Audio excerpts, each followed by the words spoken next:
Bom dia a todos, mais uma vez, estamos aqui. Eu queria agradecer a presença de todo mundo, agradecer a presença de vocês, mais uma vez nesse horário um tanto quanto corrido e delicado da nossa atividade diária, agradecer acima de tudo a dedicação que a gente está vendo e o retorno nesse SEBEC que está reestruturando. A gente está começando a entrar numa nova perspectiva. Realmente a coisa está evoluindo muito bem.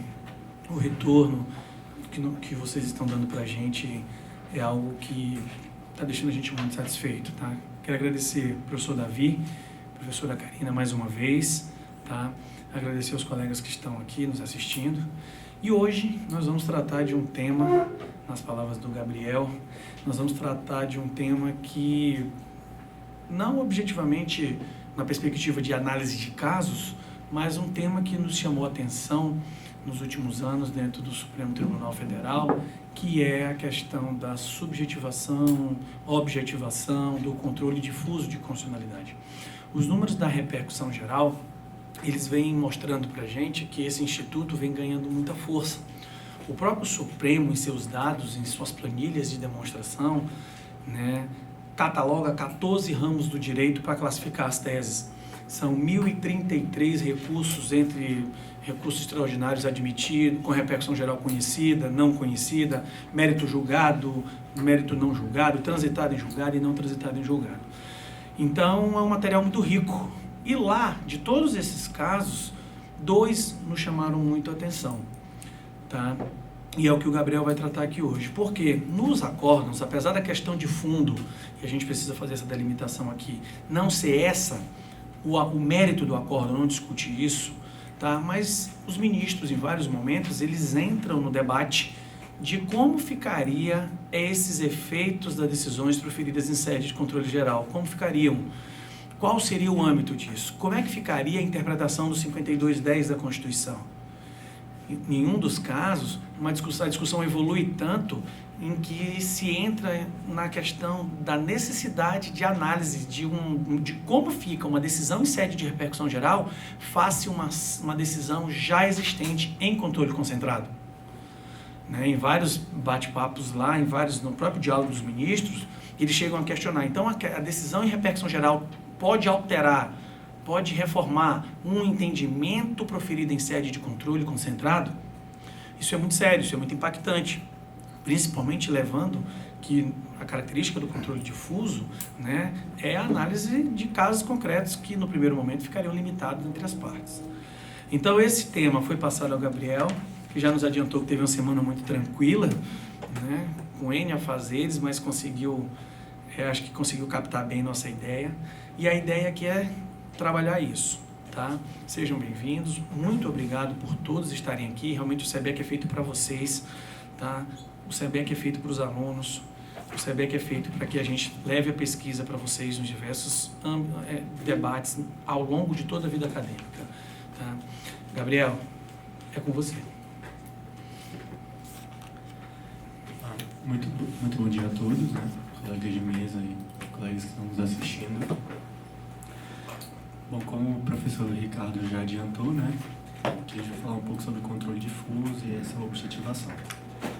Então, para a gente poder falar sobre isso, eu vou caminhando um pouquinho até chegar a esse final, Então, primeiro a gente gostaria de abordar um pouco sobre neoconstitucionalismo, Então, vou fazer uma análise panorâmica, porque esse tema por si só já dava uma reunião do SEBEC, então já estou adiantando que é panorâmico, só para a gente adentrar mesmo no assunto.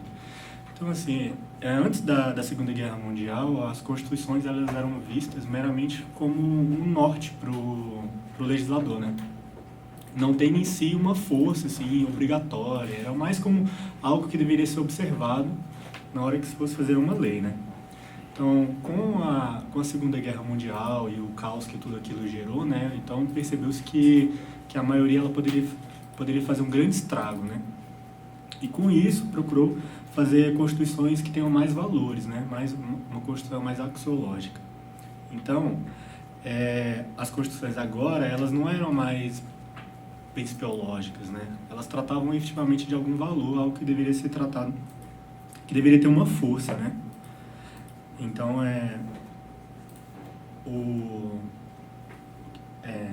calma. Então, com base nisso, a gente pôde utilizar os direitos fundamentais, por exemplo, nessas constituições, para obrigar e restringir alguns aspectos no legislador, né? Então, esse é o neoconstitucionalismo em base. Então, vou pedir licença para ler um pouco aqui, né? A interpretação extensiva e abrangente das normas constitucionais pelo Poder Judiciário deu origem ao fenômeno da constitucionalização da ordem jurídica.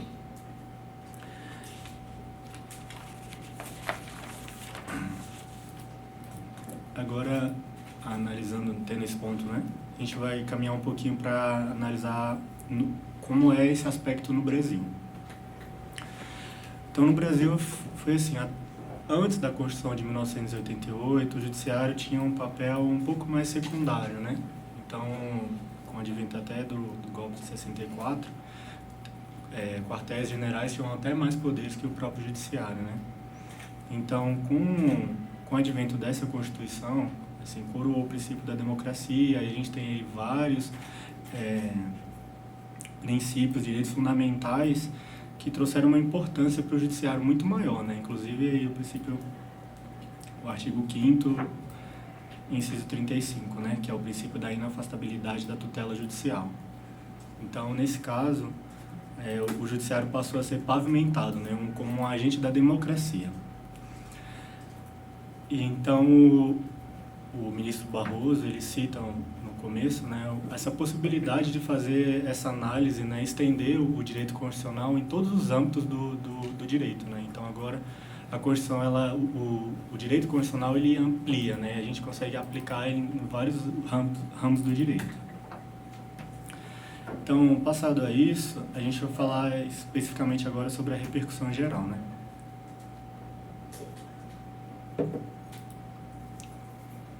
Novamente, eu digo para vocês que eu vou falar um panorama geral sobre a repercussão geral, né? Já que esse também não é o nosso assunto principal, né? É mero um instrumento da nossa exposição hoje. Então, a repercussão geral, ela é um dos principais, a gente pode dizer que é um dos principais requisitos, né, do recurso extraordinário. E ela tem duas consequências, assim, dependendo de como ela está sendo aplicada. Tem difuso, que é o efeito entre partes, e o concentrado, que é o efeito para todos, né?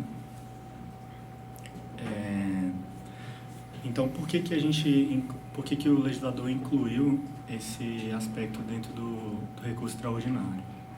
Primeiro foi para limitar o número de recursos que subiam ao STF, e segundo foi para pacificar a matéria que era tratada dentro daquele tribunal.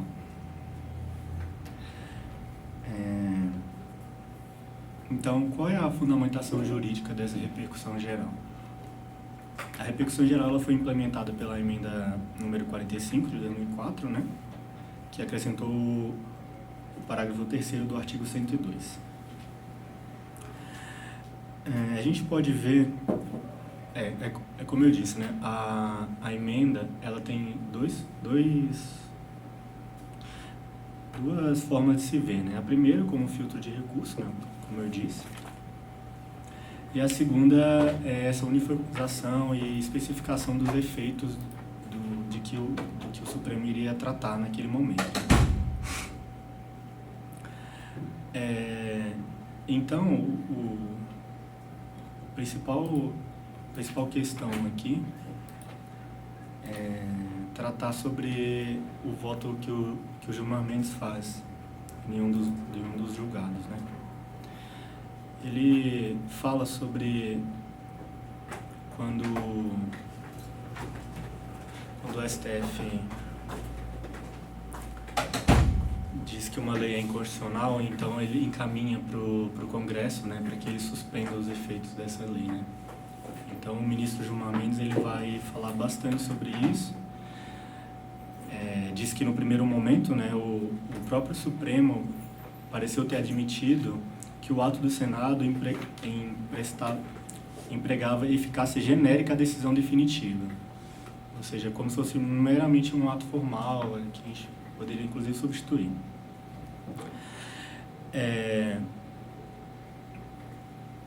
E aí depois a jurisprudência caminhou num outro sentido, né? Em regra, o voto do Gilmar Mendes, ele fala que em vários casos o STF ele transformou uma decisão que era entre partes, em um caso específico, para erga omnes, né? E que na prática, naquilo, a decisão ela deveria ser restrita entre as partes. Em relação do caso e da matéria, o STF acabou abrindo, né? Aplicando erga omnes. Um desses casos seria a ação coletiva, teve uma ação coletiva contra uma decisão do STJ, que eles aplicaram o efeito erga omnes, né? E aí o Gilmar Mendes, ele levanta essa questão de que se a gente poderia, no caso de um controle concentrado, depois ampliar essa decisão erga omnes, né? Porque aí não haveria que se falar, inclusive, na suspensão da lei por conta do Senado e tudo mais.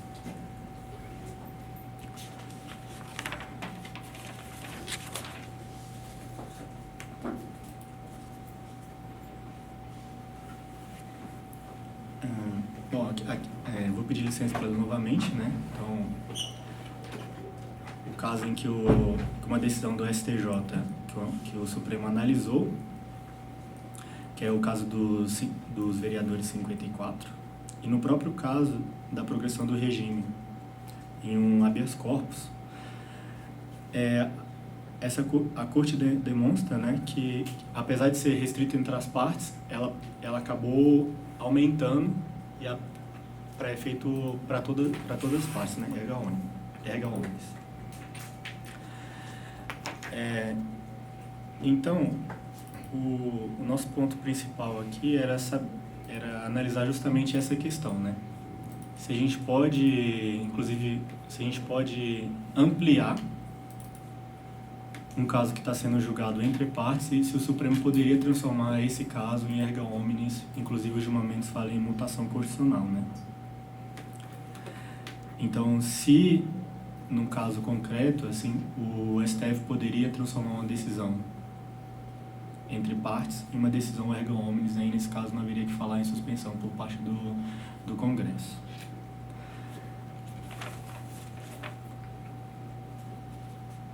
Um dos aspectos que o ministro Gilmar ele fala para defender essa posição de que as próprias instâncias ordinárias estariam proferindo votos em recursos baseado em decisões interpartes do STF.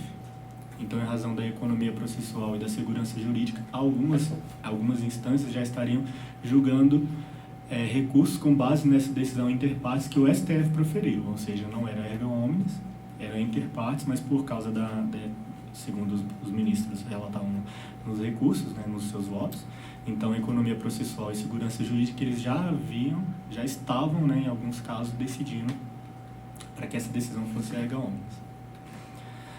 Então, como eu havia prometido, realmente eu vou privilegiar o debate como um todo, né? Eu acho que todo mundo aí tem bastante coisa para falar e a gente pode continuar debatendo essa questão. Então, como último ponto, né, é justamente provocar essa questão de que seria legítimo o STF, se haveria base teórica, né, para que o STF pudesse transformar uma decisão erga omnes de uma decisão que a princípio era interpartes. É isso, muito obrigado. É isso aí, Gabriel. Obrigado pela explicação. Para acalorar um pouquinho aqui, para complementar um pouco as palavras do Gabriel, eu vou ler um parágrafo do voto dos ministros do acórdão que resume o objeto da polêmica que trouxe a gente a trazer esse tema para cá. Deve-se observar outro sim, que o Instituto da Suspensão da Execução da Lei pelo Senado mostra-se inadequado para assegurar a eficácia geral ou efeito vinculante às decisões do Supremo, que não declaram inconstitucionalidade de uma lei, limitando-se a fixar a orientação constitucionalmente adequada ou correta. Isso se verifica quando o Supremo afirma que dar a dispositivo há de ser interpretado desta ou daquela forma. Assim, entendimento adotado pelos tribunais ordinários ou pela própria administração pública. O que é que a gente precisa para fomentar aqui a discussão? O que está se vendo na prática é que o controle difuso de constitucionalidade ganhou um efeito muito maior do que aquele originalmente tratado na Constituição de 88. Claramente, na reclamação 4335 do Acre, que é onde essa discussão é tratada com maior ênfase, o artigo 5210 da Constituição, que fala da competência da suspensão da lei, né, em controle difuso, ele vem sendo trabalhado sob outra perspectiva.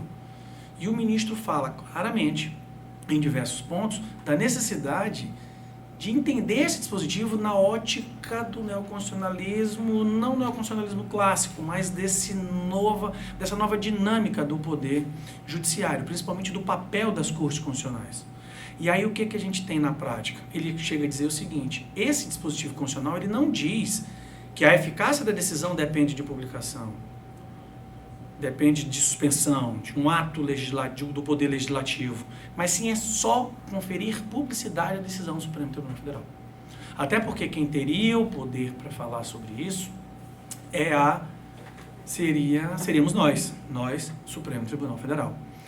E aí você tem uma tendência, né, a entrar em diversos pontos que chamam muito atenção nos últimos anos dentro do contexto do judiciário, principalmente do papel da nossa Corte Constitucional. Qual o papel do Supremo e do Poder Judiciário face ao controle de constitucionalidade? O mundo está discutindo hoje o caráter democrático do controle difuso de constitucionalidade. Existem alguns ordenamentos jurídicos discutindo que o próprio controle concentrado ele seria ilegítimo, porque caberia apenas ao povo a criação ou suspensão ou revogação de suas leis. O judiciário, quando muito, poderia apenas declarar o sentido da norma, mas seria invasão ao poder legislativo. O constitucionalismo norte-americano, né, e aí é uma dica que eu dou a quem quer aprofundar nesse tema, e isso vai ganhar a pauta do Supremo novamente, tá?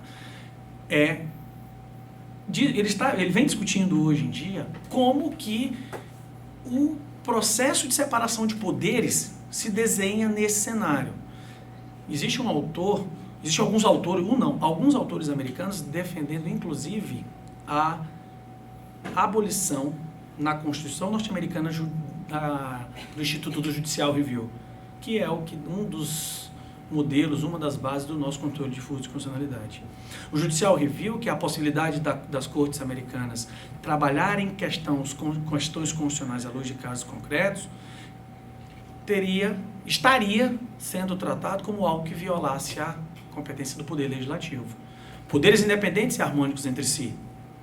Por outro lado, existe uma linha forte da doutrina, um braço intenso, principalmente em algumas universidades do Brasil, trabalhando que a necessidade de poderes independentes e harmônicos não significa que esses poderes são harmônicos no sentido de caminharem no mesmo sentido. Eles não precisam concordar com tudo. Que a própria harmonia, ela viria do embate. A própria harmonia dos poderes, ela viria da divergência. E que não teria solução. Alguém tem que dar a palavra final em matéria de controle de constitucionalidade. Então, quando eu falo em mutação constitucional no artigo 5210, eu estou falando de algo que é histórico no nosso ordenamento jurídico. Você colocou, Gabriel, como um dos pontos que levaram a repercussão geral a ganhar força em 2004, o excesso de processos. E aí nós poderíamos entrar no tema da jurisprudência defensiva, né? Como esse não é o objetivo, a gente precisa entender que essa jurisprudência defensiva ela vem sendo trabalhada nos tribunais há algum tempo. A repercussão ganhou força de 2007 para cá, quando o Supremo começou, inclusive, a fazer o controle desses dados. Então, o que os ministros estão se deparando?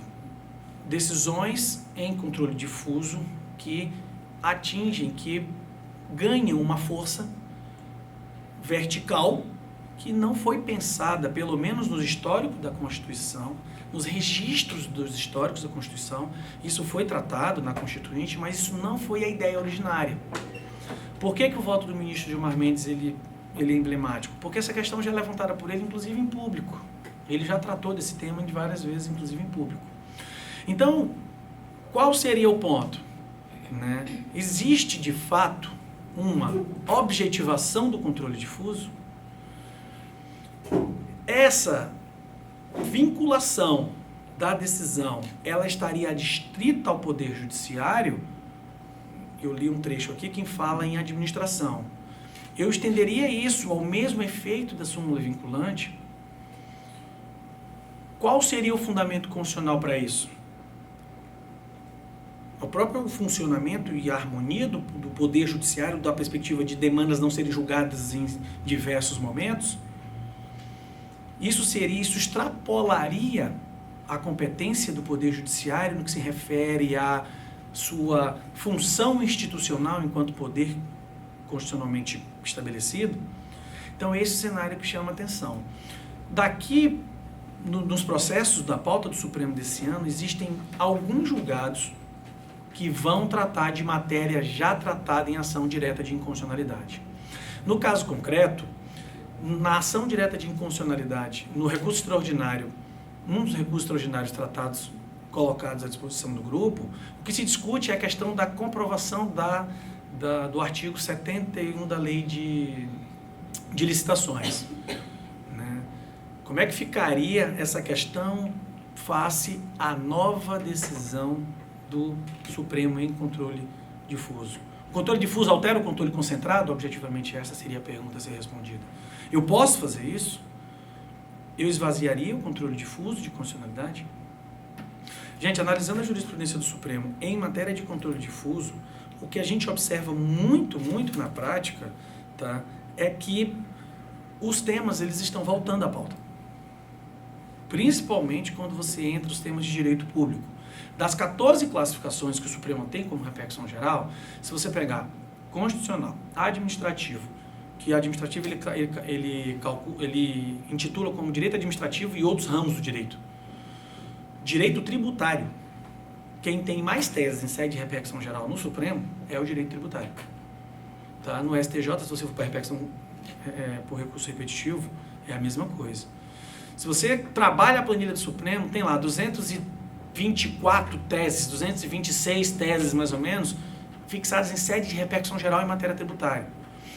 E algumas delas também são tratadas em sede de ADI. Quando o julgamento conjunto é feito, isso é facilmente equacionável.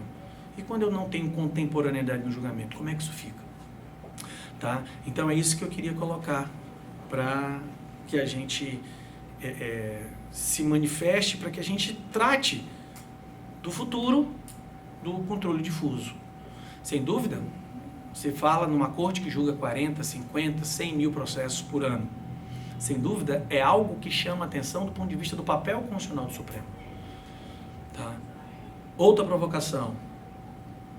Nós estamos falando em precedentes judiciais, em era de precedentes. Como que se ficam precedentes judiciais no direito brasileiro? Existe uma cultura de fixação de precedentes?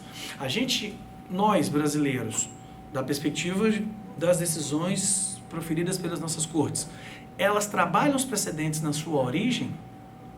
Ou a gente teria um sistema de recursos repetitivos meramente? Será que eu tenho os precedentes, levando em consideração que o precedente, para que seja fixado, ele precisa de clara definição das razões de decidir? Será que nós temos isso dentro dos tribunais brasileiros? Como é que fica a liberdade de cada magistrado, de cada juiz, falando do Supremo Tribunal Federal, esses 11 ministros, para a fixação das razões de decidir? Em alguns ordenamentos jurídicos do mundo, o que você tem é o seguinte: primeiro ponto da votação é a fixação das razões de decidir. Alguns tribunais administrativos em matéria tributária no Brasil já fazem isso. Alguns estados fazem isso. Quais são as razões de decidir? E razão de decidir é uma combinação de pressupostos fáticos e jurídicos. No Brasil, o que nós temos amplamente divulgado, os tribunais hoje dão muita publicidade a isso, é o que nós chamamos de dispositivo da decisão. São enunciados curtos, com força normativa, que possuem, em muitos casos, efeito vinculante. Não só dentro do Poder Judiciário, como no Poder Judiciário e a administração pública de um modo geral. A exemplo das próprias súmula vinculante que existe no Supremo já há algum tempo. que hoje são 55. Então, eu queria deixar essa provocação para vocês, porque isso está ganhando força no Brasil. A leitura da jurisprudência do Supremo, eu já faço esse acompanhamento há muito, desde 2013, que eu acompanho a repercussão geral nesses 13 ramos do direito. Ano passado passou a ser 14, porque passou a aparecer lá direito imobiliário. Eu confesso a vocês que eu tenho muita curiosidade como é que o direito imobiliário chega no Supremo Tribunal Federal, qual é o fundo constitucional que está na matéria, apesar do esforço do que eu li lá nas peças. Então, esse é a nossa corte e a nossa perspectiva para a uniformização dos tribunais. O 926 e 927 do CPC, ele fala em uniformização da jurisprudência dos tribunais superiores. E a gente vem notando o esforço dos tribunais superiores em publicizar suas decisões. Então, tanto na reclamação 4335, quanto no recurso 790 e 931, o pano de fundo é qual o efeito da decisão proferida no controle difuso.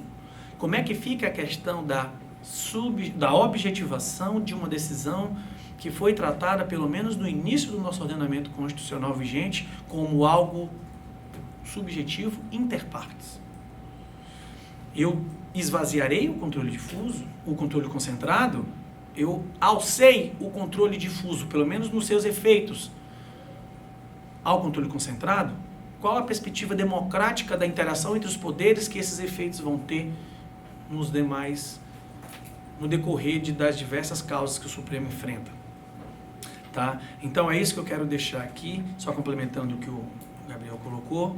E existem muitos estudiosos, existe muita gente trabalhando o processo decisório no Supremo Tribunal Federal, que a professora Karina conhece melhor do que eu, muito melhor do que eu, tá?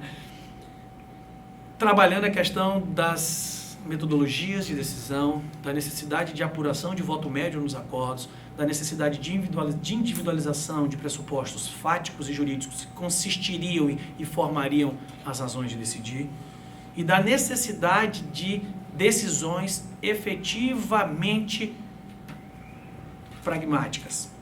Muito se discute, e aqui é outra reflexão, será que as decisões proferidas no controle difuso, de fato, elas estão servindo para pacificar, harmonizar, uniformizar a jurisprudência?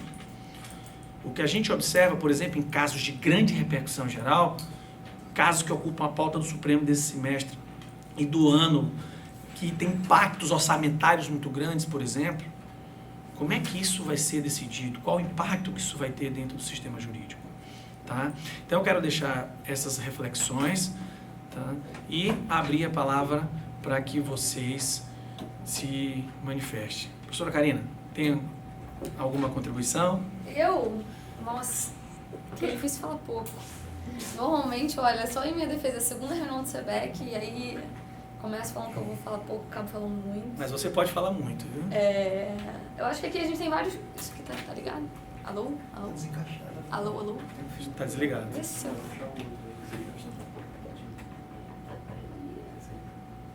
Não sei onde encaixa esse trem. Usa. Alô, alô? Alô? Agora vai. Oi? Bom, vamos lá. Acho que na verdade aqui a gente não está tratando só de um tema, né? Então, eu vou tentar dar um panorama até para arrumar um pouco a casa, ajudar a arrumar o raciocínio dos alunos. A Tainá teve uma reunião boa comigo. Então, dos debates, a gente tinha como grande tema a objetivação do controle difuso de constitucionalidade, a sistemática da repercussão geral. E aqui no debate eu identifiquei pelo menos 5 temas a respeito do qual a gente pode falar, que é a legitimidade democrática do controle de constitucionalidade em geral, a possibilidade de overruling pelo próprio Supremo em sede de controle, Então, deixa eu continuar aqui. As teses, se elas harmonizam de fato a jurisprudência, a necessidade de racionalizar o processo deliberativo do Supremo e,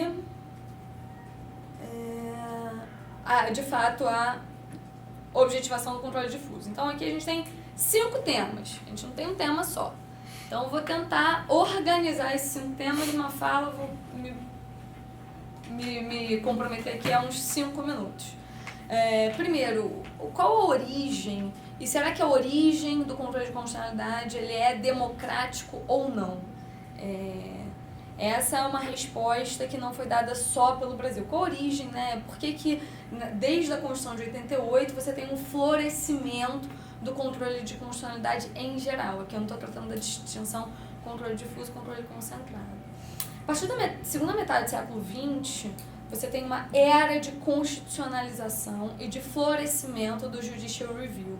Isso não é uma jabuticaba brasileira, isso não aconteceu só aqui, isso começa na Europa Ocidental pós-guerra, em que, vamos lá, regimes totalitários, as nações olham para aquele passado obscuro, então assim, como que a gente vai evitar que isso aqui aconteça? Como que a gente vai evitar a ascensão de um governo totalitário e como que vamos evitar a sistemática violação de direitos fundamentais? A resposta que o mundo, e aí isso não é uma exclusividade brasileira, deu foi você erigir uma Constituição como uma carta normativa. Então, assim, onde que está a origem de um pouco mais remota de tudo que a gente está discutindo aqui, né? Uma nova era de constitucionalização do direito. Isso começa, se a gente faz uma análise, um recorte a partir da segunda metade do século XX, isso é um fenômeno que a gente assiste em diversas nações. No Brasil, isso vem como uma resposta no início da década de 90, que vem em 88, mas na segunda metade da década de 80 em diante, que é um fenômeno de toda a América Latina, de como é que a gente vai deixar para trás esse passado ditatorial, esse passado que ao menos a gente deveria querer, né? Agora não sabe mais se queremos de fato deixar ele para trás, mas era como botar uma pá de cal a esse passado obscuro. A Carta de 88 então vem trazendo o judiciário um pouco como fiel da balança. Qual a ideia? A ideia é que o legislativo e o executivo, como instâncias eleitas pelo povo, eles estão dentro do jogo político, então você pega uma outra instituição que a princípio deveria estar isolada do jogo político. Para quê? Qual é a função principal do controle de constitucionalidade? Proteger as regras do jogo democrático, em primeiro lugar. Em segundo lugar, proteger os direitos fundamentais. Essa é a função precípua de uma corte de constitucionalidade. Desde essa origem, desde a origem mais remota do controle de constitucionalidade, aí comentando sobre o contexto norte-americano, você tem o que se chama uma crítica relativa à dificuldade contra-majoritária ou de um déficit de legitimidade democrática da jurisdição constitucional. Que questão é essa? Olha, então quer dizer que você vai colocar na mão de um juiz não eleito a decisão sobre a validade de normas editadas por agentes eleitos pelo povo? A resposta é sim. E nada tem de antidemocrático nisso. Por quê? Porque uma democracia só se sustenta se você tem garantia dos direitos fundamentais e garantia das regras do jogo democrático. Isso está na base da nossa democracia e não há uma contradição em termos aqui. Nem hoje em dia. Na verdade, o que se assistiu, o que acontece? Você tem esse primeiro passo, o que se assiste a partir, né? Vamos fazer um recorte aqui brasileiro. A Carta de 88, os alunos talvez não tenham essa percepção. Em 88, os juízes do Supremo eram quem? Eram os mesmos juízes, os mesmos ministros que estavam anteriormente. Eles tinham uma cultura jurídica diferente. Por isso, nos primeiros anos, a gente pode colocar assim, quase na primeira década, né? Quase que ao longo dos anos 90, como um todo, você não tem esse florescimento tão grande da jurisdição constitucional e um ganho de proeminência tão grande do Poder Judiciário. Isso é um fenômeno que você começa a assistir quando você já tem uma nova geração, uma nova cultura jurídica. Depois de 10 anos de vigência da Carta de 88, você começa a ter um florescimento maior e, eventualmente, você vendo um ativismo judicial crescente, tá? Então, só para botar aqui uma linha do tempo e não confundir a cabeça das pessoas, porque o controle de constitucionalidade ele foi concebido como um agente assecuratório da democracia, não o contrário disso. Qual é o problema? E qual é o problema que a gente começa a assistir nesse nosso quadrante, né? Vamos fazer um recorte agora dos últimos 10 anos. Depois que a moda pega, depois que o controle de constitucionalidade realmente se assenta, você tem um conjunto de fatores que trazem uma proeminência do Poder Judiciário.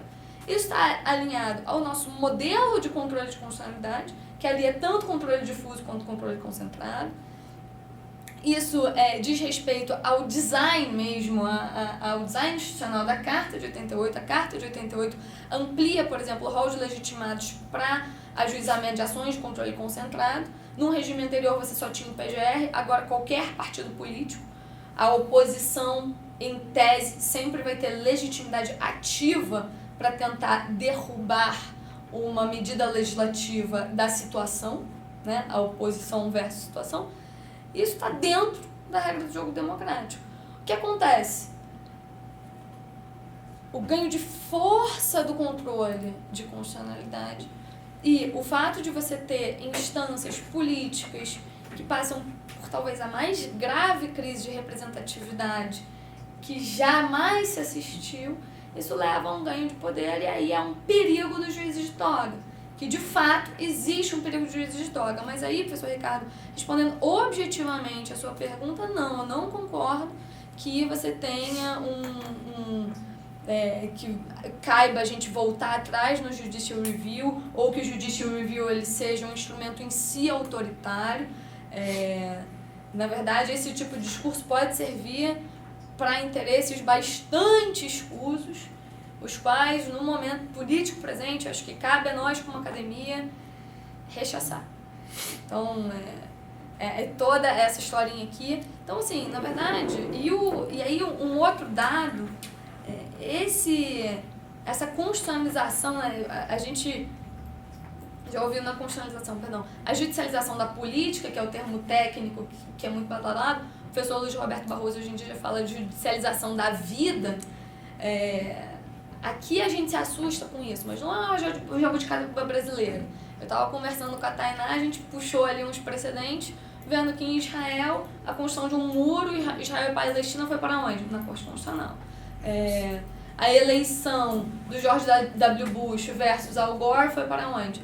Na Corte Constitucional. Então, assim, aí aqui a gente chega Então, a primeira pergunta que eu procurei responder foi: é um instrumento antidemocrático? Vírgula, devemos abandoná-lo? Resposta negativa peremptoriamente para essas duas perguntas. Isso quer dizer que a gente não tem um problema? Também não. A gente chega a um momento em que existe sim um perigo dos juízes de toga e que isso de uma ditadura da toga, né? Quando você tem um poder que passa a ter uma proeminência muito grande sobre os outros e que isso pode desbordar em um certo autoritarismo. Isso é um problema? Sim, isso é um problema. Então, a primeira pergunta, não nos cabe rechaçar. E qual é o meio do caminho? O meio do caminho está em traçar parâmetros para a atividade jurisdicional no controle de constitucionalidade. Então, aqui, um segundo recorte que eu gostaria de fazer é uma distinção entre o fenômeno da judicialização e o fenômeno do ativismo, que são dois fenômenos que as pessoas costumam confundir e que é importante, como academia, que a gente esclareça mais do que confunda, principalmente diante de alunos de graduação. O que é o fenômeno da judicialização? Dito num português chulo, tudo vai parar no judiciário. Isso é um fato da vida. Com a Constituição que a gente tem hoje, né, com uma Constituição analítica em que tudo é norma de direito e com um sistema de controle de constitucionalidade que está de portas abertas para a sociedade como um todo, judicializar vai ser judicializado. E a judicialização, ela é um fenômeno mundial, não é uma jabuticaba brasileira. O que é o ativismo, então? A partir do momento, então, o primeiro passo é o fato e o dado da vida de que demandas chegarão ao judiciário, no caso do Brasil, com uma certa proeminência do Supremo. O ativismo é uma escolha. é a partir do momento em que essa demanda chegou para mim, juiz, a partir de então eu posso escolher uma postura judicial. Eu posso ser mais ativista e mais autocontido. E é nesse diabo aqui, é nesse detalhe aqui que mora o diabo.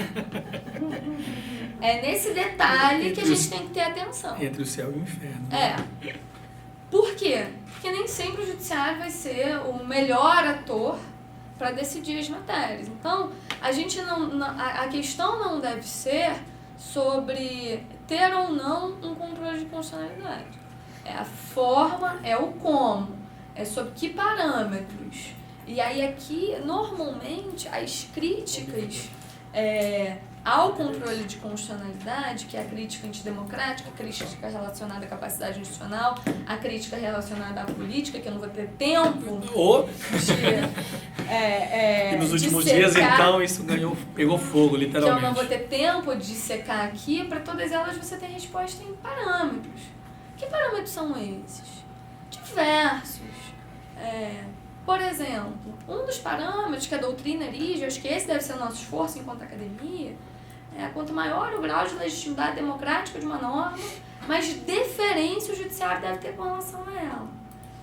Então, eu vou dar 2 exemplos aqui para vocês. Você tem um caso emblemático da jurisprudência do Supremo, que é a DPF 130, que é a declaração, a não recepção da lei de imprensa. A lei de imprensa, editada na época de um regime, do regime militar, ela em si não era compatível com a ordem de 88.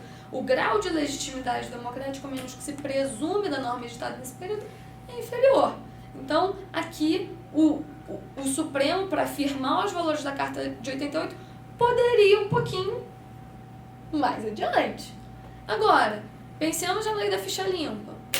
A lei da ficha limpa, que recebeu apoio popular, eu não sei os números, mas 1 milhão de assinaturas, aqui cabe ao judiciário guardar maior grau de deferência. Ou questões técnicas. Na semana passada, o Supremo estava julgando, e tudo bate no Supremo, sobre a dispersão de produtos do fumacê do Aedes aegypti em áreas rurais. Você tem o fumacê... Nosso próximo tema de debate aqui. Você tem o fumacê que passa nas casas e o que estava discutindo a possibilidade de dispersão de inseticida sobre lavouras.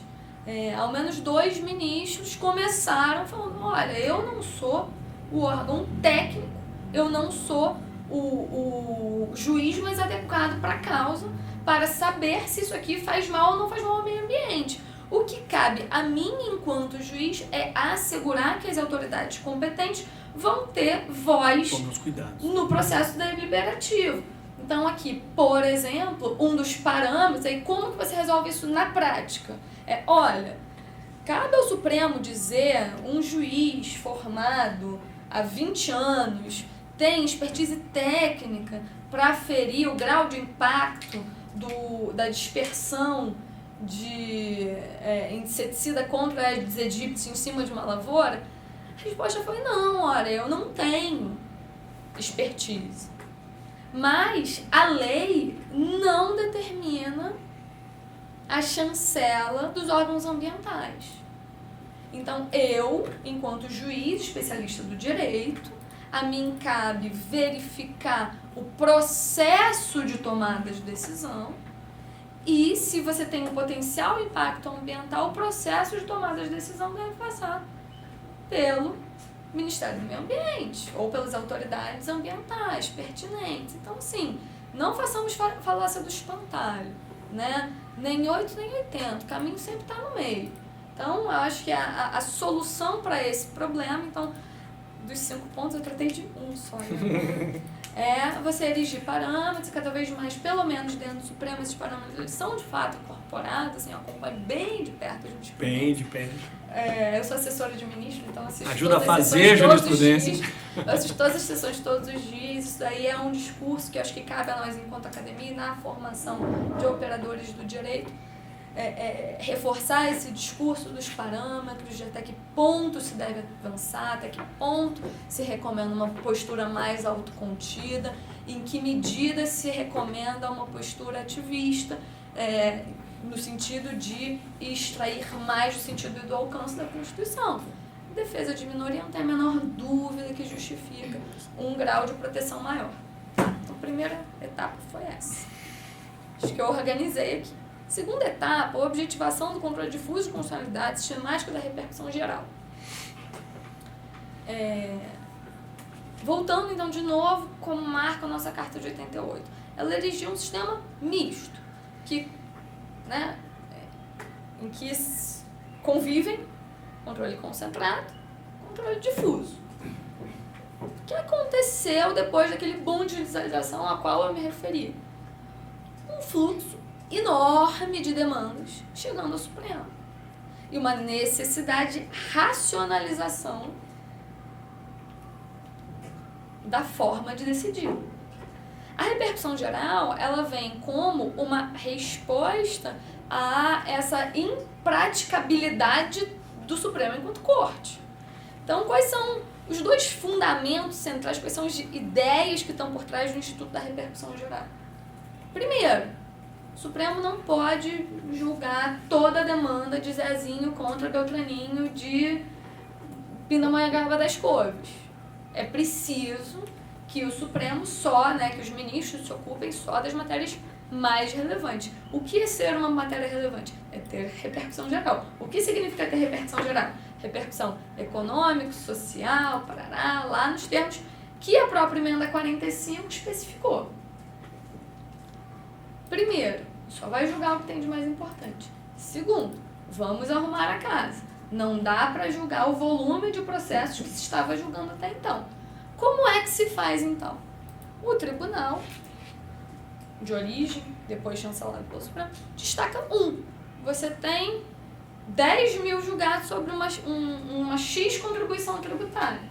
Escolhe o Supremo vai definir vai fixar uma tese e vai aplicar para...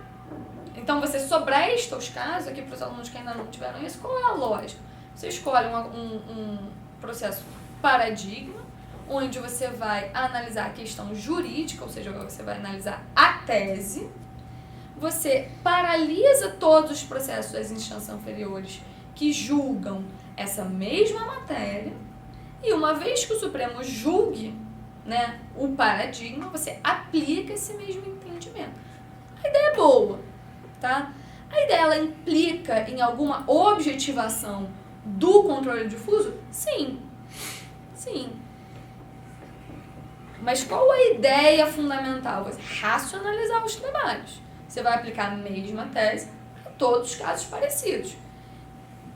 Então, assim, em princípio, essa objetivação eu não vejo com maus olhos. Eu não acho ruim. Eu acho, na verdade, muito bom que, em matéria recursal, o Supremo seja um tribunal de teses. Quais são os modelos que se contrapõem aqui? Ele ser um tribunal recursal puro, ou seja, a quarta instância, em que sempre que você tiver uma questão constitucional, você vai poder acessar o Supremo, tribunal de recursos versus um tribunal de teses. O Supremo se transformar num tribunal de teses, eu acho que é bom. Eu acho que, de novo a gente vai ver que a repercussão geral tem problemas. Mas também não justifica que você abandone, nem que você pense em voltar ao status quo antes. Aí também, a minha resposta para essa pergunta também seria negativa. Problemas em eventuais conflitos. Entre o controle difuso e o controle concentrado. Esses não me parecem o pior problema que a gente tem dentro do Supremo.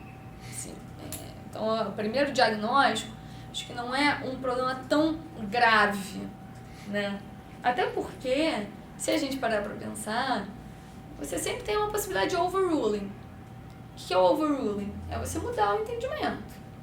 Se você julgou uma ação direta de inconstitucionalidade há 7 anos atrás e continua tendo um fluxo intenso de recursos extraordinários a respeito da mesma matéria e a matéria volta a bater no Supremo, há um problema em si, no Supremo mudar de entendimento, aquele fixado no controle concentrado. Eu não vejo isso um problema, eu não vejo isso como uma perda de força do controle concentrado, de maneira nenhuma. desde que, e aqui de novo chegamos ao detalhe onde reside o diabo, desde que você tenha racionalização na forma de decidir.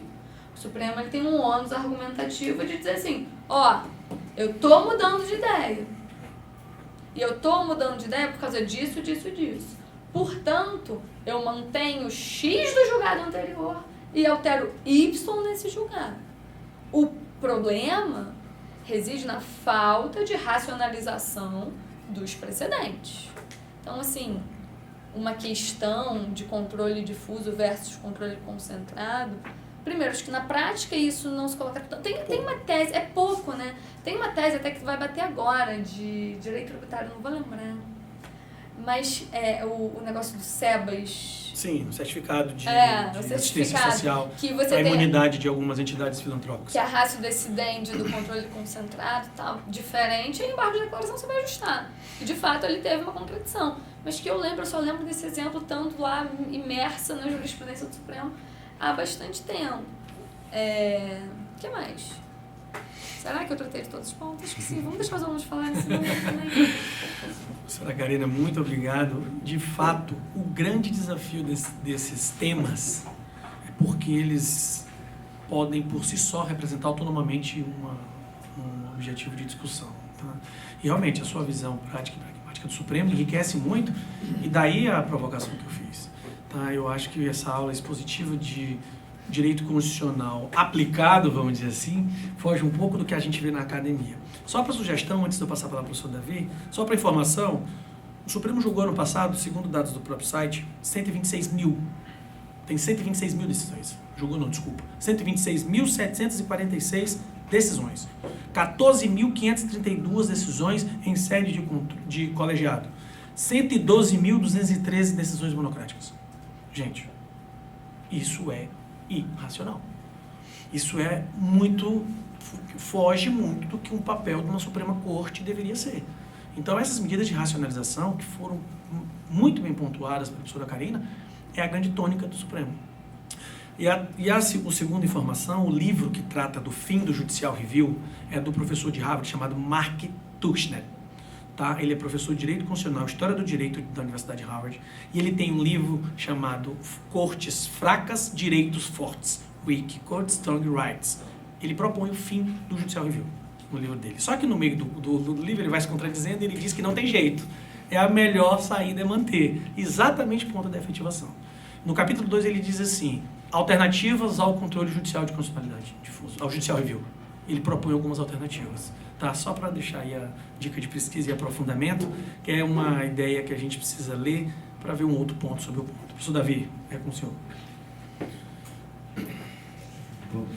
Boa tarde a todos. Eu queria só acrescentar alguns comentários em relação ao que já foi tratado. E tem uma linha de corte aí que eu acho que precisaria fazer, que é na esfera penal e na esfera civil.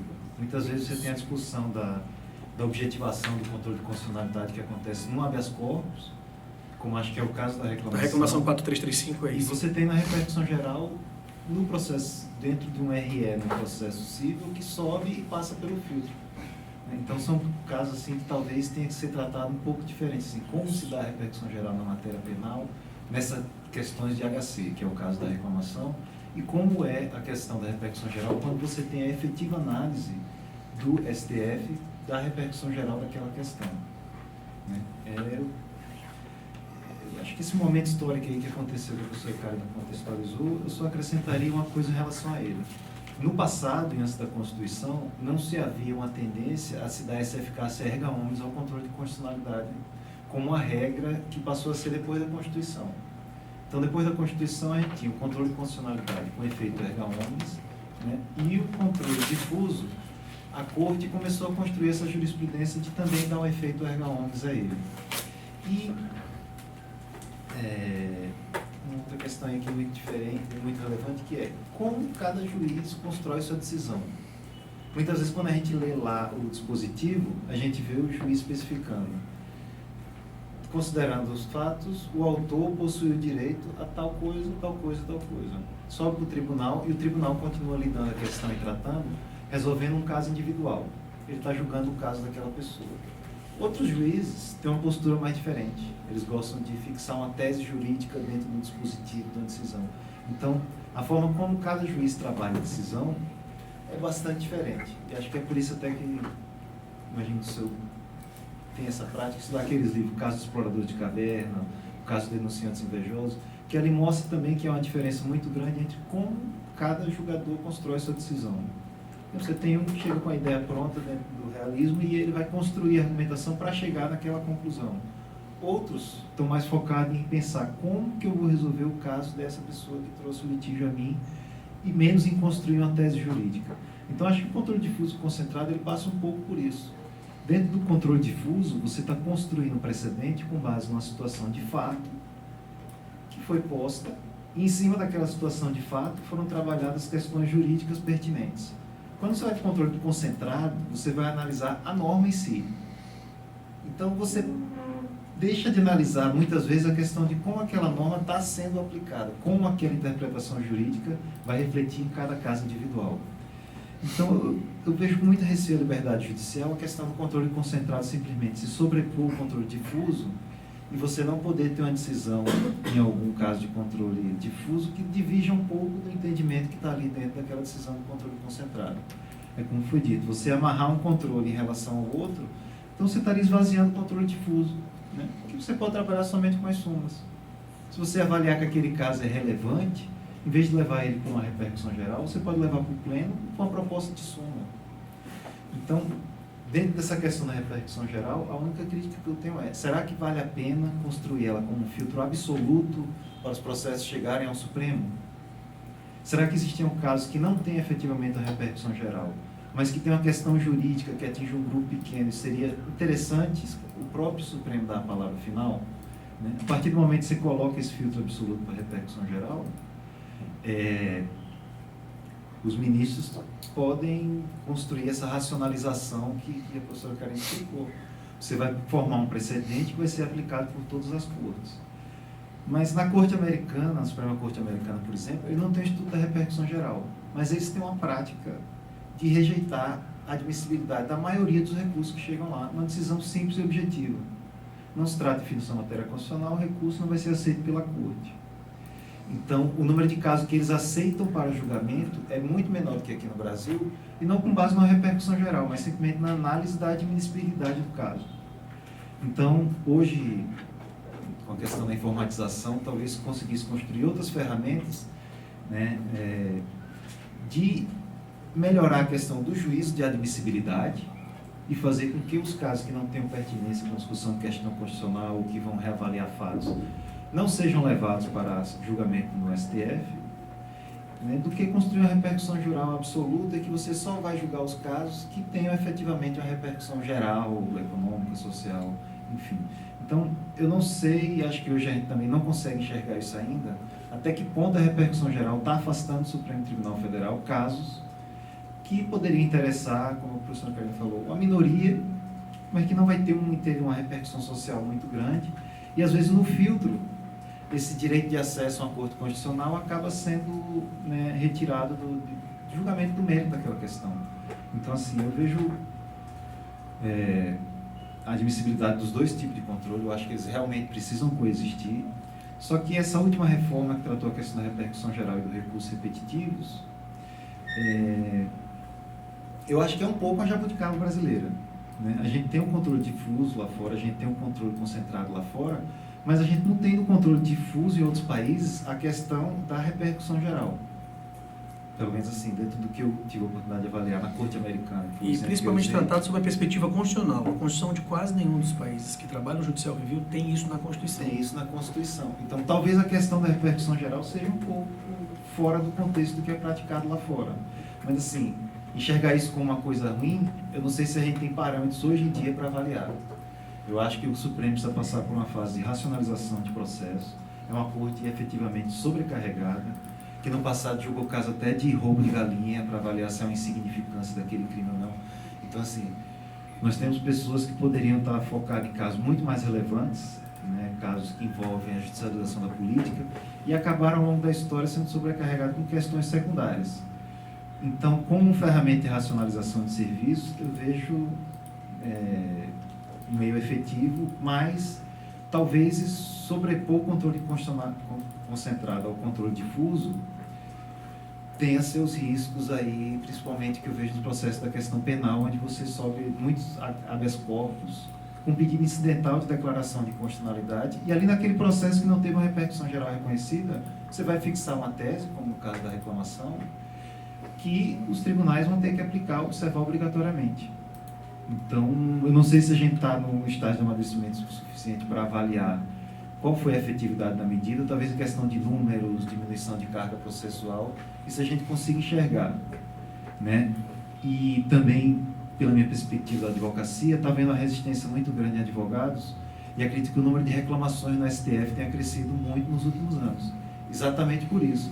Você tirou os recursos extraordinários, mas através da via de um outro sucedâneo recursal, de um outro meio processual que você consegue acessar o Supremo Tribunal Federal para ele validar se a decisão dele está sendo observada ou não, né, naquele caso específico. Então, você colocou um filtro maior na repercussão geral, mas, por outro lado, a reclamação, ela passou a ser muito mais utilizada do que era antigamente. Eu não tenho números assim efetivos, mas esse é um fenômeno que a gente vê até pela própria jurisprudência. Isso é levantado no acordo, no debate.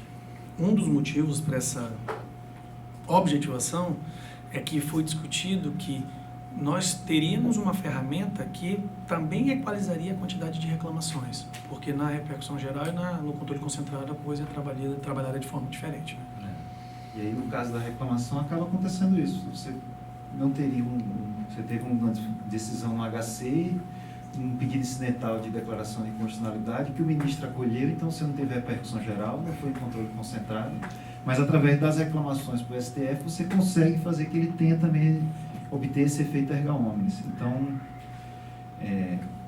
acho que a gente ainda está no estágio muito recente, a Corte evoluiu muito nos últimos anos nessa questão. Eu acho que não tem como você sobrecarregar os ministros com a discussão de questões que deveriam estar sendo resolvidas até por meios alternativos de solução de controvérsia, deveriam encerrar na parte inferior do judiciário, mas eu também vejo com muito receio a questão de você limitar e fazer o controle concentrado se sobrepor o controle difuso de forma absoluta. Eu acho que o overruling realmente é necessário, então vão ter casos que a repercussão geral vai ter que ser reavaliada. A gente já viu súmulas que o STF entende de um jeito, o STJ entende de outro, como no caso de acesso a advogados a processo disciplinar. Você tem uma súmula do STJ que falava a necessidade de representação por advogado em processo disciplinar. Você tinha uma súmula do STJ que falava de um jeito, uma súmula do STF que falava de outro, e aí veio uma decisão em repercussão geral para tentar resolver a questão. Então, a gente já viu súmula do STJ ser revogada em questão de 6 meses, como a questão do contrato de mútuo. O STJ súmula 603. Ela foi revogada em 6 meses. Teve impacto em todos os contratos bancários do país. Eu trabalho no BRB e eu pude ver isso na prática, como simplesmente o número de processos triplicou, quadruplicou com base na súmula, e 6 meses depois o STJ veio e revogou ela, dizendo que estava causando erros de interpretação. Que às vezes, em sintetizar uma tese e expressar em uma frase, você está simplificando demais uma questão que é muito complexa. Um reducionismo perigoso. Né? Então eu vou só colocar essas questões aí. Eu acho que realmente os controles são necessários, é necessária a coexistência deles.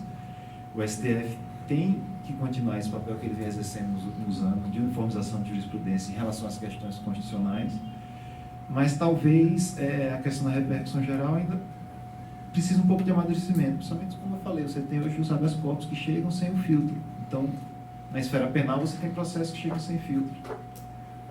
Como será que isso vai refletir no futuro?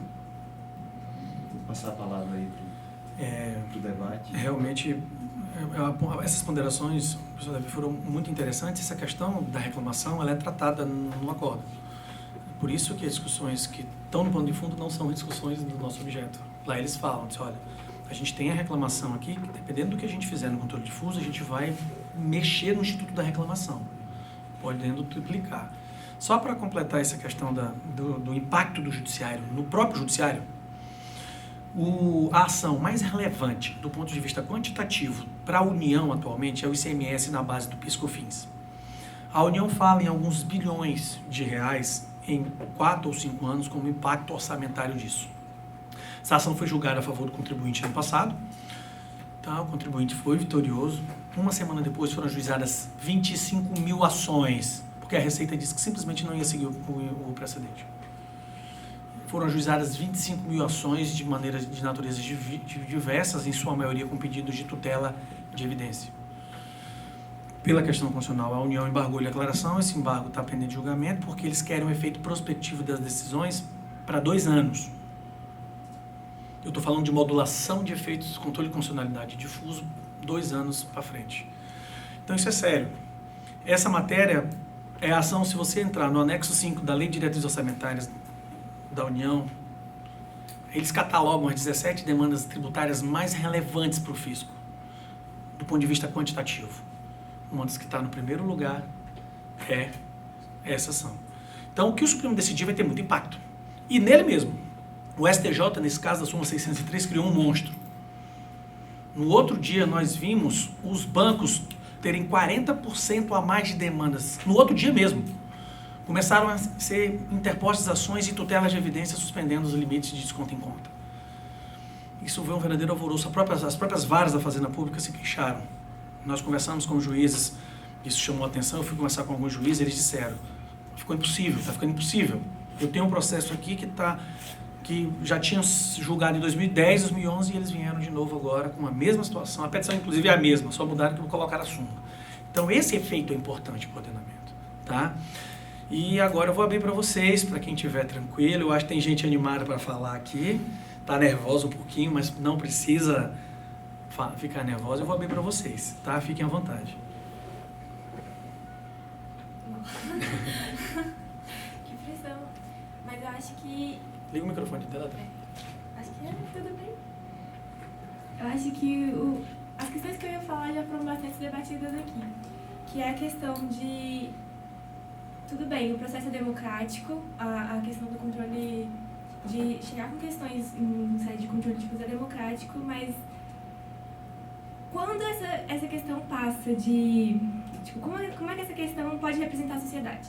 Se a gente tem, no caso agora do nosso STF, a gente tem 11 ministros, né? Sendo que eu acho que são... Gente, eu sou de humanas. 9 deles são homens, brancos. E qual é a representatividade que eles têm na nossa sociedade? Entendeu? Em questão de repercussão geral mesmo, de decidir qual questão é de repercussão geral, analisando somente os acordos subjetivos, de analisar todas as questões. Para mim, são um fato que quando eu li os textos eu fiquei, meu Deus, isso é muito importante. E aí eu queria levantar essa questão, né, de qual é o nível de representatividade que eles têm, em questão principalmente que a gente falou ontem, que às vezes até o próprio legislativo deixa a questão, assim, suspensa, para o judiciário decidir, porque eles podem perder voto ou perder voto. A gente tem a questão dos abortos, das anencéfalos, a questão das células, acho que é anticorpo-embrionárias, né? Como chama? Células-tronco, que é um dos votos mais emblemáticos do ministro Aires Brito. Exatamente. No Supremo Tribunal Federal. Entendeu? Então, qual é a representação que eles têm e qual é o impacto que isso tem na sociedade, em questão de judicialização da vida, e qual é o impacto que isso tem? A gente vai virar uma ditadura de toga? Qual é a diferença da ditadura de toga para a ditadura de farda? Entendeu? Eu acho que são pontos muito importantes para a gente, como acadêmicos, levarmos em conta. Eu estou um pouquinho nervosa, só não... Mas tá tranquilo, relaxa, respira. Eu já pedi, não infarta aqui, porque a gente bem, tem problema quando as pessoas infartam. Todo mundo deixa o telefone sempre no vento, não sei o que, por favor. E aí eu acho que esse é o ponto que mais me interessou quando eu li os textos, a questão social, a questão de representação, a questão de Beltraninho e Fulaninho podem entrar com um ajuizamento de questão, a gente inventa uma questão constitucional e entra com a ação. A gente inventa. E aí a repercussão geral tá para uniformizar e pacificar, mas ensaios de acusa... Ai, perdi. Mas acho que deu para entender o que eu quis dizer, né? Sim.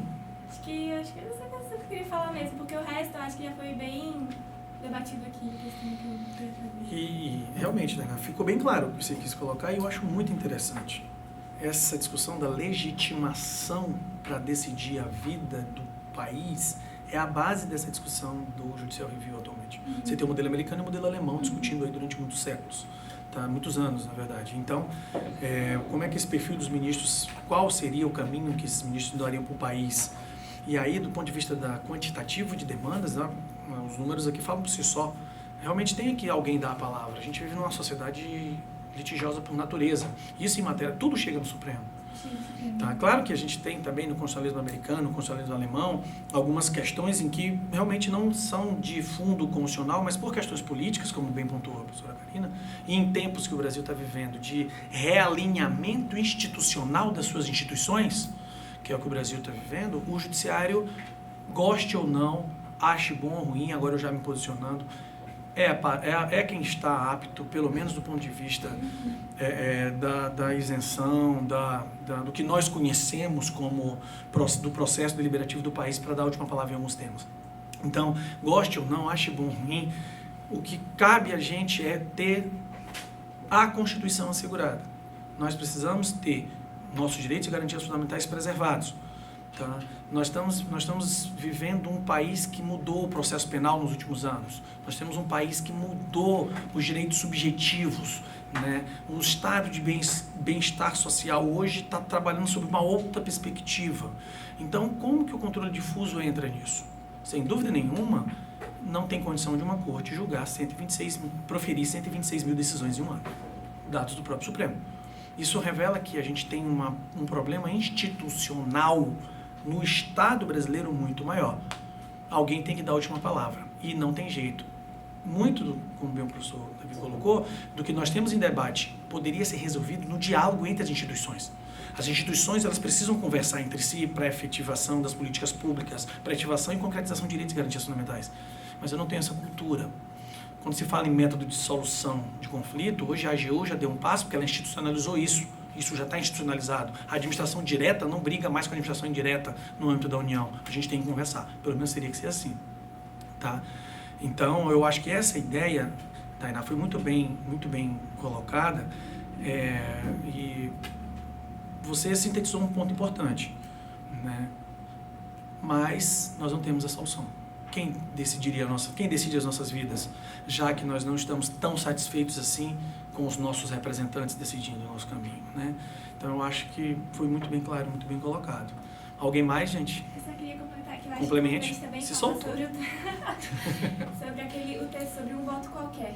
Que a gente leu no último. Sim. Em qual ponto... Beleza, eles estão lá como um colegiado para deliberar sobre nossas vidas, mas até que ponto é deliberativo? Sendo que a maioria deles já chegam com o voto pronto, já chega com a sua própria opinião e querem decidir, e, só querem lá decidir, defender o próprio ponto. A questão, acho que foi o ministro Marco Aurélio, né, que esperou até o Eros Grau sair para poder falar sobre o tema do aborto anencefalo. Então, em qual parte...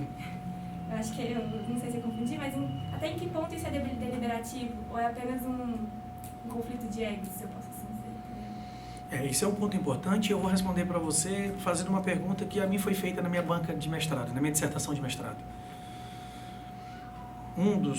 Eram 2 julgadores, assessores de ministros do Supremo, e já foi feita essa pergunta a mim, inclusive em outro momento, por um ministro do Supremo que não vem ao caso. Mas os meus avaliadores perguntaram para mim, como eu resolvo isso? O livro das 11 ilhas, a ideia das 11 ilhas, de cada ministro descendendo sobre sua cabeça, como resolver isso? A professora Karina apresentou a solução. Eu preciso racionalizar e criar mecanismos, e a metodologia do processo decisório tem que mudar. E eu respondi isso para eles, um juiz federal, desembargador federal e um juiz de primeira instância.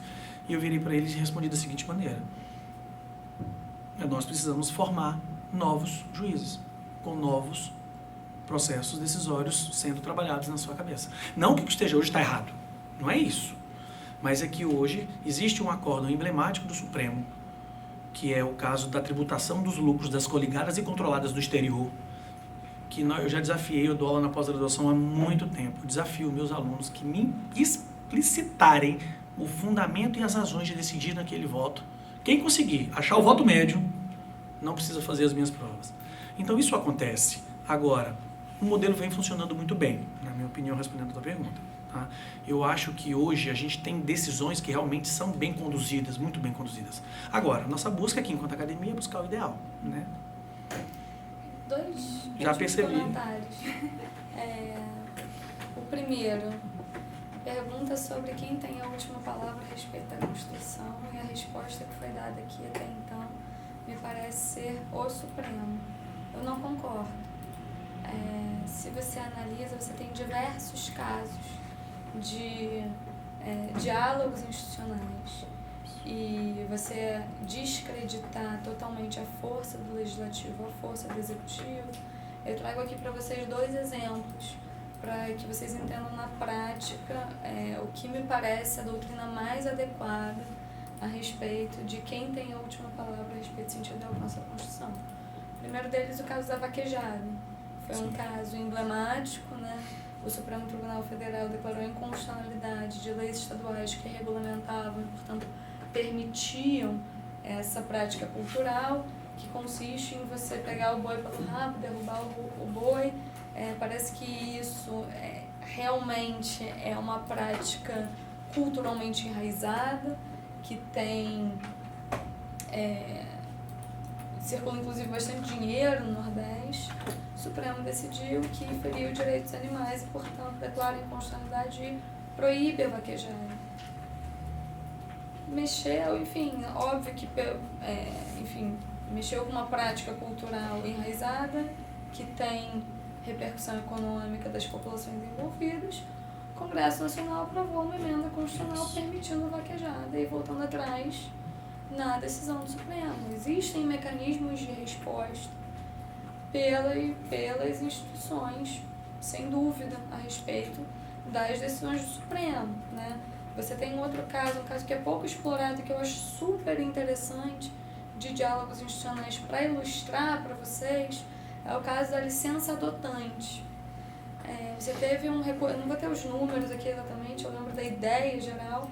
No primeiro momento, chega no Supremo um recurso extraordinário de uma mulher que havia adotado uma criança e pede licença maternidade. O Supremo nega o direito ao argumento de que a licença é maternidade, a licença, ou seja, está ligada à gestação, a gerir um filho, e não a adotar uma criança. Nega o direito. Você tem uma reação legislativa, se aprova, então, a licença adotante. Só que a licença adotante, no momento em que ela é regulamentada em lei, você não garante os mesmos direitos. Ou seja, a licença adotante, eu não lembro exatamente se era um período inferior ao da licença maternidade, mas você tem uma resposta parlamentar. Em um terceiro momento, a questão volta ao Supremo, e o Supremo diz que essa segunda lei é inconstitucional por ferir a isonomia entre uma mãe e uma adotante. Inclusive, um argumento assim, olha, a mulher, após gestar, ela precisa que o corpo dela se recupere, mas, eventualmente, uma mãe que adota, e deve ser tão mãe quanto a mãe que gere, ela precisa de um tempo para se familiarizar com aquela criança. Então, para que vocês entendam que o sentido e alcance de cláusulas constitucionais, ele vai sendo moldado através de um diálogo. E um diálogo, assim, ele é institucional, é um diálogo social também, porque a sociedade impulsiona instituições. Então, por mais que a gente vive, de fato a gente vive um risco, né, aí do que a Tainá colocou de uma ditadura de toga, eu não acredito que a última palavra de forma peremptória. Você possui canais de resposta e até uma divergência que eu tenho com alguns autores. Tem 2 autores, que é o Rodrigo Brandão e o Conrado Hubner, da USP, um da UERJ e outro da USP, que apontam, né, como uma percepção mais adequada sobre a pergunta quem tem a última palavra a respeito do sentido e alcance da Constituição, dito que vem por meio de diálogos institucionais. Esse foi o primeiro comentário. Segundo comentário, 11 ilhas. De fato, você tem, mas assim, primeiro comentário, não é em tudo nem para tudo. Normalmente, eles vêm com uma posição muito mais fechada e pouco deliberativa em casos de grande repercussão. Você viu 120 mil casos. O meu dia ontem foi passar assistindo sessão, tinha não sei quantos casos na pauta da turma, hoje tem não sei quantos casos na pauta do pleno. Obviamente, a imprensa não acompanha, né, nem os operadores do direito, porque acho que nem cabe acompanhar. Então, você tem uns ilhas sim, isso é um problema sim, isso é um problema resolvível sim. uma medida muito prática, o relator ter que circular o voto dele antes das sessões. Ia facilitar muito o trabalho dos assessores. Eu ia agradecer muito se eu já soubesse o que vem de lá, né, para ajudar a assessorar. Você tem algumas medidas simples para você fomentar o aspecto deliberativo da decisão. Assim como uma emenda regimental, eu acho que por meio de emenda regimental seria possível você falar que além de uma tese de julgamento, você tem que elencar os principais argumentos de forma objetiva em forma de bullet point. Irresolvível? Muito longe de ser irresolvível. Precisa de vontade política, precisa de uma academia que fomente e pense, né, em qual é a forma de resolver esse problema. Acho que o nosso papel é questionar como é que resolve esse problema. Aqui, eu estou falando um pouco de orelhada, eu nunca parei para estudar isso a fundo, mas são ideias que eu acho que podem contribuir para o aumento do caráter deliberativo dos julgamentos. Então, vamos apostar em melhorar e não em destruir. E não destruir, né? Que em vez de acabar com o negócio, vamos evoluir. E só para ilustrar, aí você comentou o caso da pulverização do Aedes aegypti ontem. A ministra Carmen Lúcia começou votando dizendo que a lei era inconstitucional, porque feria o direito à saúde e seguiu essa linha. Aí vieram os dois votovistas falando que não cabe aos ministros decidir. Se o processo foi observado e a agência de saúde e a agência ambiental falarem que está de acordo com a medida efetiva, não cabe ao Supremo interferir nisso. E aí veio o ministro Ricardo Lewandowski. Aí ele disse: eu voto para suprimir a expressão pulverização aérea, poder usar qualquer meio que quiser, da forma que quiser. Então, assim, realmente você começa às vezes num ponto de um voto e durante a sessão o ministro vai ter que colar ali a ideia que ele tem para fundamentar aquilo. Então, às vezes você chegar só com a conclusão do outro ministro na sessão sabendo, você já vai saber se você precisa ter uma argumentação mais forte para discordar, né? Ou se simplesmente aquele caso você está tranquilo, porque o entendimento ali já resolve a questão, sob o seu ponto de vista. Até para provocar uma reflexão no próprio relator. De repente eu não vi sobre essa ótica. Como você já teria conhecimento prévio, né? Gente, até pelo adiantado da nossa hora, da nossa fome, né? Nós vamos ter que encerrar aqui. E realmente a coisa rendeu muito. Tá, professora Karina, mais uma vez, você é genial. A sua praticidade e a simplicidade. Ouvir a Karina falando, você fica ouvindo aqui amanhã. Você acha que é fácil trabalhar no STF? Tá pensando que é fácil? Né? A praticidade com que vê as coisas e a simplicidade como as soluções podem ser encontradas realmente marcaram. Muito obrigado, Karina. Davi, obrigado mais uma vez. Eu acho que você também enriqueceu e colocou alguns pontos que os próprios ministros colocaram no debate dos dois artigos. Tainá, 100%, tá? Parabéns. O nervosismo, ele faz parte. Nós não temos a arrogância e a segurança de achar que nunca vamos estar nervosos. Nós sempre teremos aquele friozinho na barriga, por mais anos que tenhamos de experiência. Isso faz parte até da nossa sobrevivência, tá? Gabriel, você vai fazer, como é da tradição agora, eu vou deixar você para fazer o nosso fechamento. Faça as considerações, tá? E, gente, muito obrigado e uma ótima semana a vocês.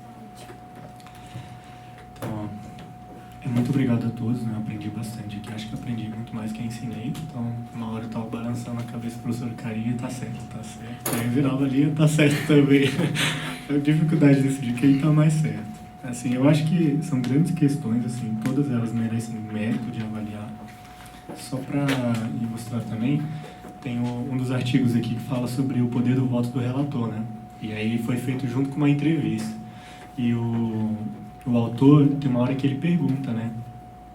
Por que você, como relator, não, por vontade própria, passa o seu voto? Aí não identifica. Mas o ministro fala assim que não, porque vai que a pessoa pega e me rechaça lá na frente do plenário, né? Então eles ficam nessa questão, tipo assim, de não vou apresentar o meu voto, porque aí posso tomar uma rasteira e aí me dá mal, por exemplo, nesse sentido. Eu acho que é muito interessante, sim, eu deveria passar o voto, até porque eu acredito, dentro dos meus limites de aluno, né, da graduação, de que há, sim, ilhas. Inclusive, a gente tem ministros aí que votam, inclusive, contra decisões do Supremo reiteradas, e eles fazem isso com toda tranquilidade, eles podem também, né? Nesse ponto. Sobre a última palavra também, eu concordo com a professora Karina, né? Eu lembro dos dois casos, né? Eu cheguei até a estudar. E é uma questão, assim, muito complicada. Mas eu acho que cabe a gente mesmo conversar sobre essas questões complicadas e tentar chegar a um ótimo, né, um equilíbrio que possa garantir a melhor aplicação, né? Afinal de contas, também é o nosso direito, né? É o nosso direito que está sendo discutido. Então, a gente tem que se interessar por ele, se inteirar cada vez mais. Agradeço, não sei se cabe me concluir, mas obrigado a todos, muito obrigado pela oportunidade.